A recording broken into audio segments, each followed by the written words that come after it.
Hello, welcome back. I'm Statman Dave. Today we're going to be diving into Everton versus Liverpool. We're going to be looking at tactics and all the stats on SofaScore. There's a link in the description below. If you've not checked out SofaScore, do it right now. But anyway, guys, subscribe if you're new. It's time to dive in. So this match will be the first time that Rafa Benitez has taken on Liverpool as Everton boss. Everton currently sit 14th in the Premier League and they are in a bad run of form right now. 0 wins in the last 6, 5 defeats and a single draw against Tottenham. Liverpool, on the other hand, are in flying form. Some really good victories in the last few weeks. 4-0 against Southampton, a real standout display, but as well beating Arsenal by that same score. I think the interesting side of this game for Rafa Benitez is if he doesn't start sorting out his Everton team, the fans are going to start to turn. I think one of the big losses for Everton has been the injury to Decore in central midfield. This season for Everton, he's been probably their best player, box to box, getting into the penalty area, but providing real good defensive work on the edge of his own box as well. And I think that goal threat has been really missed in the Everton team recently. But just take a look at one of his games against Burnley in the Premier League, 2 assists from just 2 key passes, but also that nature, 3 interceptions and 2 out of 2 tackles won. A man to watch out for Everton in central midfield. In terms of for Liverpool, obviously the man that's come in the last few weeks and absolutely shone has been Diogo Jota. A goal against Arsenal, then 2 goals, a brace against Southampton from his 7 shots on goal, completed 3 out of 3 of his dribbles, missed another big chance, so could have grabbed himself that hat-trick, and providing that role that Roberto Firmino has done previously in that Liverpool forward line as a false 9. I think that's kind of the interesting side with Diogo Jota, is he's really starting to be that tip of the dime. We can see that with his average position there, number 20 on the heat map. But let's move forward to the tactical side of the game. Of course, Liverpool expected to play their 4-3-3. I doubt there'll be much rotation for this game. This is a big game for Liverpool fans, and Jurgen Klopp understands the magnitude of a derby. I think Liverpool have starting to get their players back. It's been a big thing this season in central midfield. We haven't quite seen Henderson, Fabinho and Thiago get a run together really since Thiago joined the squad. There's been injuries, for Thiago, for the likes of Henderson, for Fabinho, all through this season. But I think that is a really good, first choice 11. What we kind of see with this team as Liverpool attack, kind of what we mentioned there, Diogo Jota, the link man through the middle, and we see Mane and Salah's positioning being on the outside, being on the inside in certain games.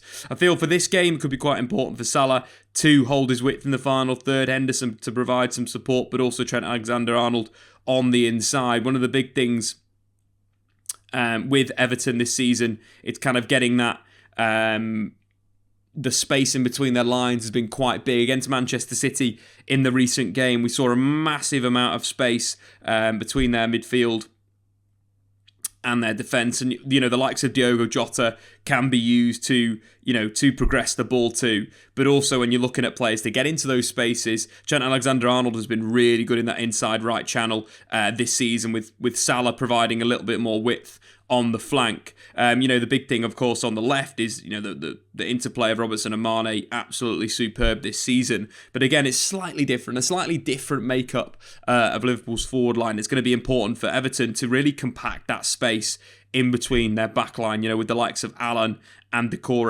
really providing that work. Anthony Gordon's come in for Everton and looked good going forward, defended really, really well, and providing that spark. I think from a forward perspective, Richarlison is going to be key. Obviously suspended in the last game, but will be back. I think his work rate and his ability to press Thiago could be quite important, whether Thiago picks up the ball, as we've got him here in the left half position, or alternatively in defensive midfield. Teams, Southampton especially, have shown if you can win the ball high off Thiago, there is an opportunity to counter-attack on Virgil van Dijk and Konate. Still a difficult task, but I'd also say the positioning of Demarai Gray as either an attacking midfielder or as kind of a second striker could be vital for the transition. If Richarlison can rob Thiago, then Gray has got an opportunity to maybe run at Konate, supported by both Townsend and Anthony Gordon. But I think that's a big thing for Everton if they can catch the build-up. We all know Liverpool's build-up's absolutely fantastic, with the fullbacks getting involved at certain times. From a possession sense, the rotation between Henderson, Fabinho, Thiago, both of the fullbacks and the two centre-backs is really, really good for that ball progression. Of course, looking from a perspective of goals, and where the deadlock's likely to be broken, obviously we've seen Diogo Jota star in recent games. Mohamed Salah still very much a man in scintillating form. His record this season has been absolutely crazy. When we're looking at the stats, let's jump up the stats up right now. We've got 8 assists and 11 goals in just 13 games.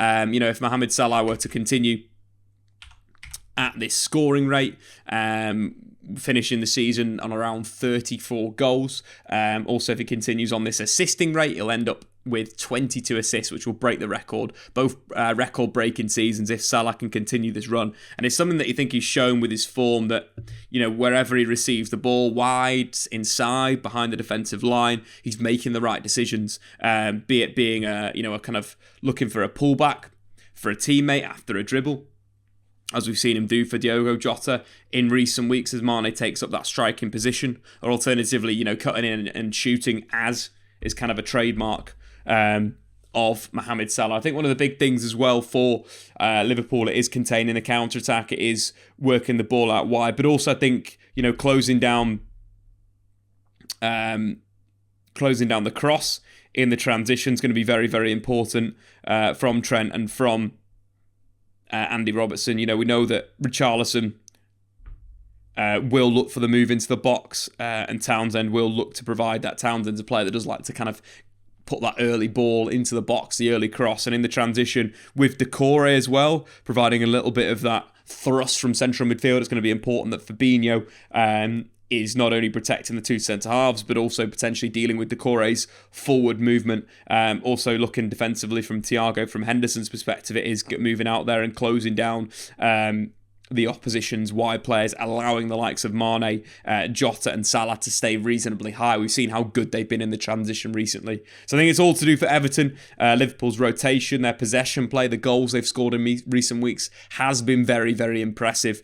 So I think key man for Liverpool will be, of course, Mohamed Salah in possession, and I think Decore for Everton is going to be vitally important. If they can grab a goal on the counter-attack, he will be involved. And finally, who is likely to break their deadlock could be Sadio Mane. Sadio Mane this season has scored the most goals that have opened the scoring in games, with 4 of his 7 goals in the Premier League this season starting the scoring for Liverpool. A key stat there. If Everton can sit deep, look for the counter-attack, they have a chance of getting some points at Goodison Park against their arch rivals. So that's that, guys. Thanks for watching. Get into the comments below your score predictions. You think it's going to be a red or blue Merseyside this week? Of course, check out SofaScore, link in the description below. Subscribe if you're new, and we'll see you very, very soon. See you later.